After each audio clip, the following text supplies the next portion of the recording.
Hello friends! Today I'll show you my favorite ink tools that I usually use for my line art. But first of all, I want to thank everyone who subscribed to my channel and showed a lot of love and support to my sketchbook tour video.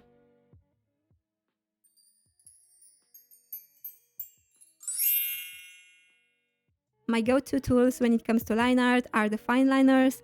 They're very easy to use, easier than other ink tools because you can have more control and you can also do very precise and even lines. I bet all of you already know the Pigma Micron liners. They're very popular and they also have a good quality-price ratio.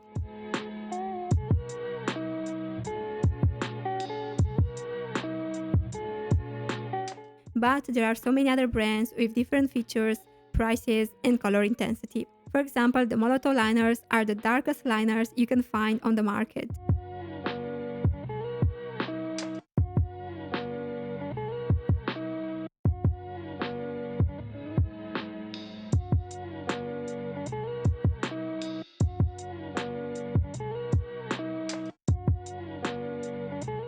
I usually don't like my line art to be very dark because I want it to be more delicate and more graphite looking, but when I want my lines to be very black, especially during Inktober, I use the Molotov liners.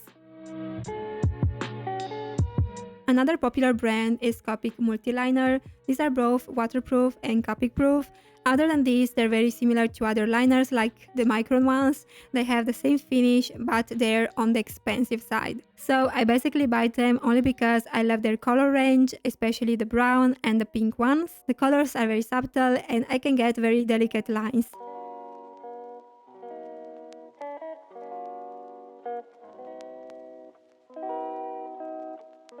A very unique liner is this one from Winsor & Newton. Although it's meant to be a black liner, it's more of a grayish one, and when I use it on watercolor paper, it's very similar to graphite. Of course, it's waterproof, so you can't erase it like pencils.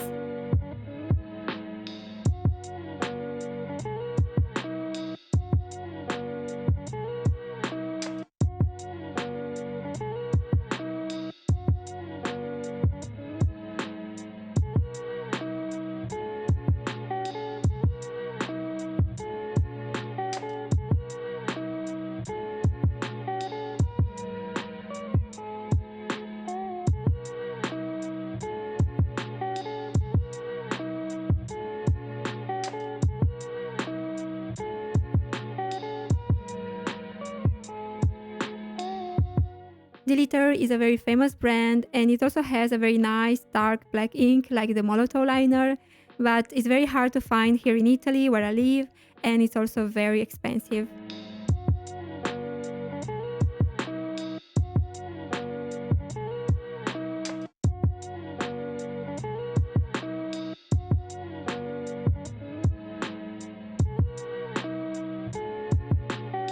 And the less expensive liners I have are these ones from Unipin. Basically, I can find them everywhere in every supermarket. They also have a very nice waterproof ink and they come in two other shades, gray and brown. So this is all my liner collection, and for those of you who paint with watercolors on top like I do and who struggle with ink smudging, I wanted to give you a little tip. After inking the line art with one of these liners, just let the drawing dry for a couple of hours, or if you can, let it dry overnight in a low humidity place. I swear I've never had smudging issues. When I'm not looking for waterproof ink because I don't plan to paint with watercolors later, I just reach for this small Kaweco fountain pen. It's pocket size and it works with ink cartridges. You can buy one of these sets and will last you a very long time.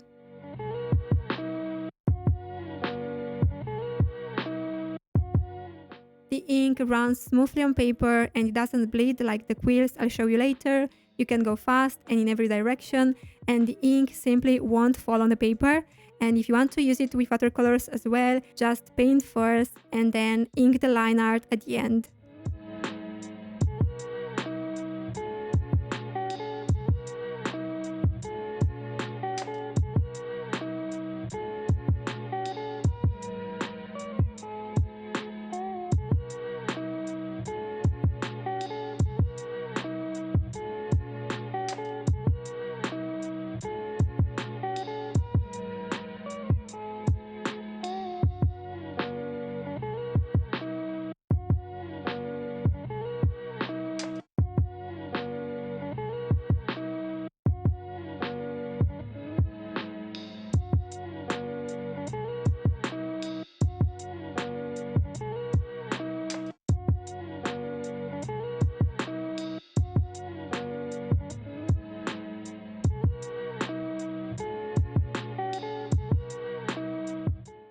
the end, I want to show you my favorite technique, which is about nibs and liquid inks. When it comes to nibs, the main difference is flexibility. The G-nib is very popular among manga artists and it's more flexible than this other smaller nib, which comes from a German brand.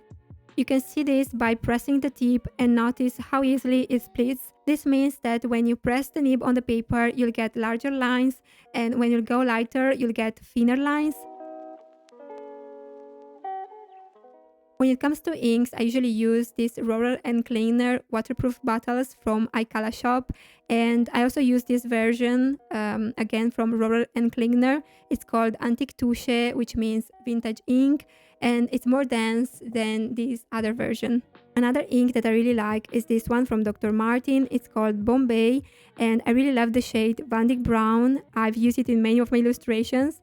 But the only downside of this ink is that it separates a lot, and even if I shake it a lot, sometimes I still get a different color than the usual one. I don't know if this happens to you too. I have a very good tip when it comes to using nibs. Try putting the ink with a brush instead of dipping the whole nib into the ink bottle. Also, don't go over this hole so that the ink is less likely to fall on the paper.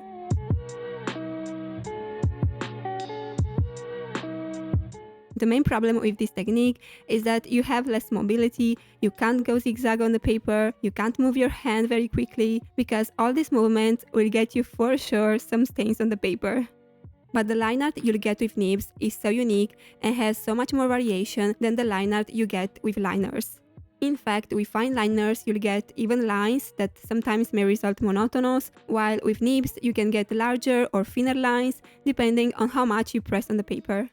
Also, I noticed that I have a better grip on the wooden nib holder than on the liner plastic, and this gives me more confidence when doing bigger strokes.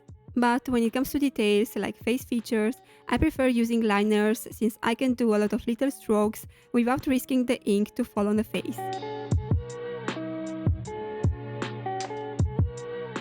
So these are all my ink tools. I hope you guys like this little tour, and if you do, please let a big like under this video and consider subscribing to my channel.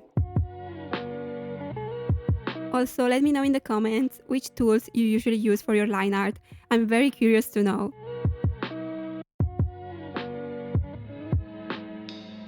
Thank you for watching and see you in the next video. Bye!